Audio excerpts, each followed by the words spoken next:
Hello students. इस video में हम बात करेंगे फ्यूल्स के बारे में।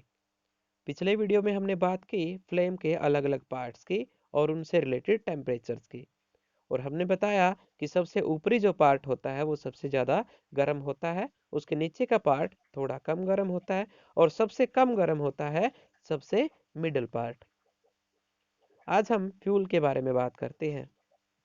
Recall that source of heat energy for domestic and industrial purposes are mainly wood, charcoal, petrol, kerosene etc. अगर हम ध्यान से देखें तो हीट एनर्जी के लिए घरों में और इंडस्ट्रीज में यानी फैक्ट्रियों में हम कुछ एक स्पेसिफिक सोर्सेज का यूज करते हैं, जैसे वुड्स यानी लकड़ी, चारकोल यानी कोयला, petrol, kerosene etc. These substances are called fuels. और जो हीट एनर्जी के लिए इस्तेमाल किए जाते हैं उन सोर्सेज को कहा जाता है, उन सब्सटेंसेस को कहा जाता है fuels. A good fuel is one which is readily available. और एक अच्छा फ्यूल वो होगा, अच्छा ईंधन उसे कहेंगे जो आसानी से हमें मिल जाए। इट इज चीप, ये सस्ता हो। It Burns easily in air at A moderate rate, इसका इग्निशन टेम्परेचर क्या हो, कम हो, ये आसानी से क्या हो जाए, जल जाए। It produces a large amount of heat, और इसमें से जो हीट निकले वो ज़्यादा अमाउंट में हो। It does not leave behind any undesirable substances, और अपने पीछे ये किसी भी तरह का वेस्ट मटेरियल ना छोड़े, कोई राख ना छोड़े या फिर कोई धुआं ना छोड़े। तो हम उसे क्या कहेंगे, एक अच्छा फ्यूल कहेंगे, good fuel. There is probably no fuel that could be consider as a ideal fuel. और जहां तक हम नजर दौड़ाते हैं अपनी, हमें कोई भी फ्यूल ऐसा नहीं मिलता जो अपने आप में क्या हो, आदर्श फ्यूल हो। तो कोई भी मटेरियल आदर्श ईंधन नहीं है। We should look for a fuel which fulfill most of requirements for a particular use. हम अपने इस्तेमाल लायक या फिर रिक्वायरमेंट से रिलेटेड फ्यूल्स को ढूंढते रहते हैं। Fuels differ in their cost, तो कीमत के हिसाब से फ्यूल्स भी अलग अलग होते हैं। Some fuels are cheaper than other, कुछ फ्यूल्स सस्ते होते हैं बाकियों की तुलना में। Make a list of fuels familiar to you, group them in solid, liquid and gaseous form. और उन्हें अलग अलग फॉर्म में आपने लिखना है, वो लिक्विड भी हो सकते हैं, सॉलिड भी हो सकते हैं, गैसेस भी हो सकते हैं। और हम नोट करेंगे फिर कि किसको जलाने से हमें ज़्यादा हीट मिलती है। जैसे एलपीजी क्या है, एक फ्यूल है और लिक्विड फॉर्म में है। ऐसे ही पेट्रोल भी लिक्विड फॉर्म में है। सीएनजी गैस जो हम सुनते हैं वो अलग टाइप का फ्यूल है। और जब हम किसी भी इस तरह के कंपाउंड को या फिर किसी भी इसी तरह के सब्सटेंस को जलाते हैं तो उसमें से कितनी हीट निकलती है उसे उसका कैलोरीफिक वैल्यू कहा जाता है। The amount of heat energy produced by complete combustion of 1 kg of fuel is called as its calorific value। 1 kg substance को लेकर के, 1 kg फ्यूल को लेकर के जितनी हीट हमें मिलती है वो कहलाती है उसकी calorific value. The calorific value of fuel is expressed in unit of kilo joule per KG. और जो कैलोरीफिक वैल्यू मिलती है उसे हम किलो जूल पर केजी के हिसाब से नोट करते हैं। Calorific value of some fuels are given in table 6.4। कुछ फ्यूल्स की calorific value kilo joule per KG यहाँ पर दी गई है और हम बता सकते हैं यहाँ पर अच्छा फ्यूल कौन सा है। जैसे काऊ डंक जो होते हैं, गोबर से बने हुए उपले, वो 6000 से 8000 तक जो वैल्यू हमें देते हैं। वुड के लिए ये वैल्यू 17000 से 22000 किलो जूल पर केजी हो जाती है। कोल के लिए ये और ज़्यादा हो जाती है, 25000 से 33000 के आसपास। बायोगैस के लिए और डिफरेंट गैसेस के लिए, अलग अलग तरह के फ्यूल्स के लिए ये वैल्यू क्या हो जाती है, अलग अलग हो जाती है। तो हम बड़े आसानी से बता सकते हैं कि किलो जूल पर केजी अगर यूनिट यूज करते हैं तो यहाँ पर जो वैल्यू है कैलोरीफिक वैल्यू वो अलग अलग फ्यूल्स की अलग अलग है। तो इसकी हेल्प से हम बता सकते हैं कि कौन सा फ्यूल सबसे बेटर है, जिसकी सबसे ज्यादा वैल्यू वो सबसे better.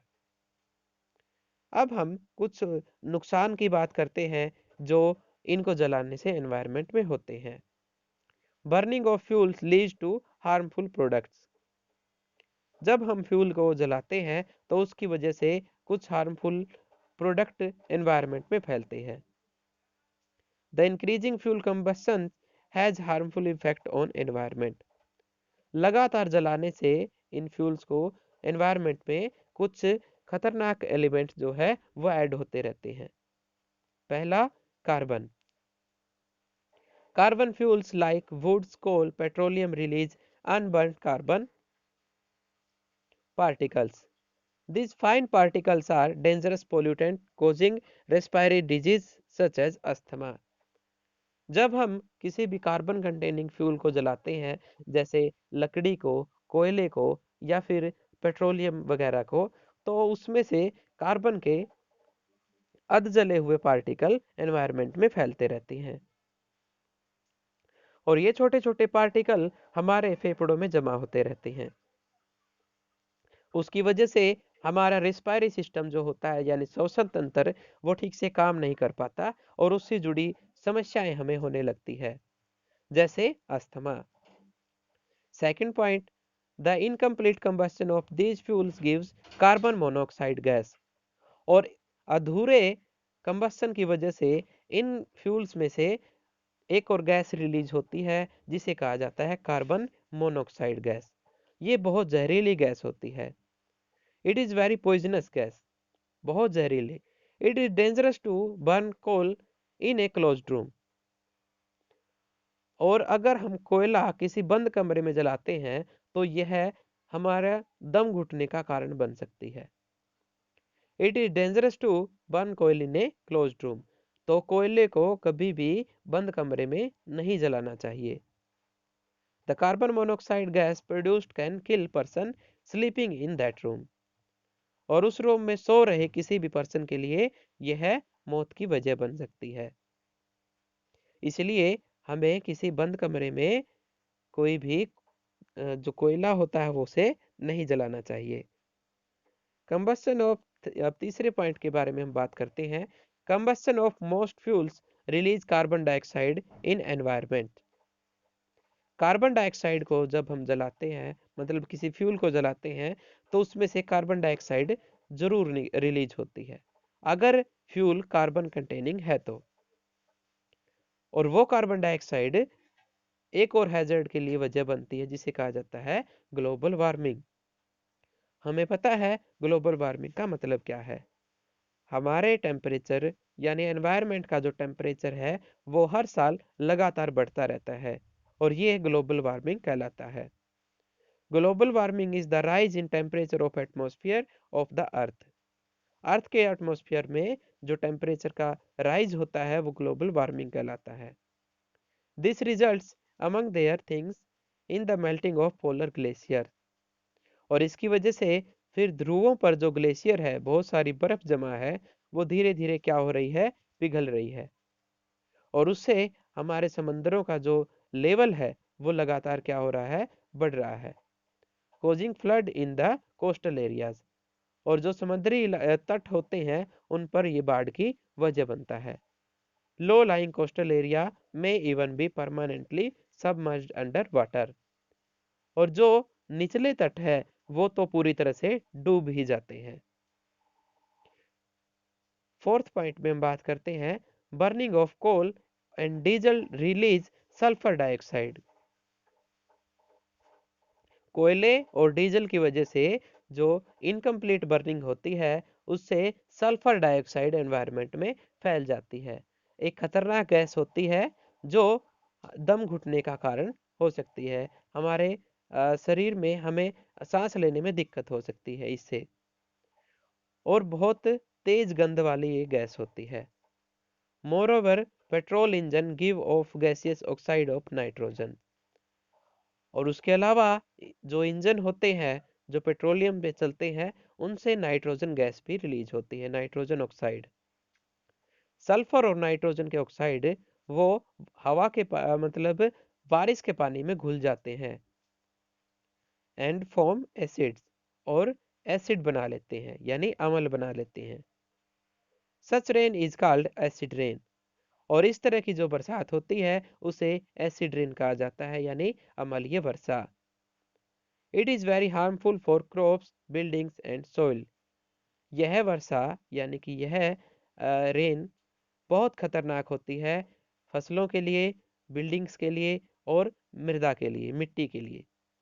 You have already learn about it in class 7। आपने इसके बारे में 7वीं कक्षा में भी जरूर पढ़ा होगा। The use of diesel and petrol as fuels in automobiles is being replaced by CNG. इसीलिए हम डीजल और पेट्रोल को हटा करके कोई दूसरा फ्यूल इस्तेमाल कर रहे हैं अभी, और वो फ्यूल है कंप्रेस्ड नेचुरल गैस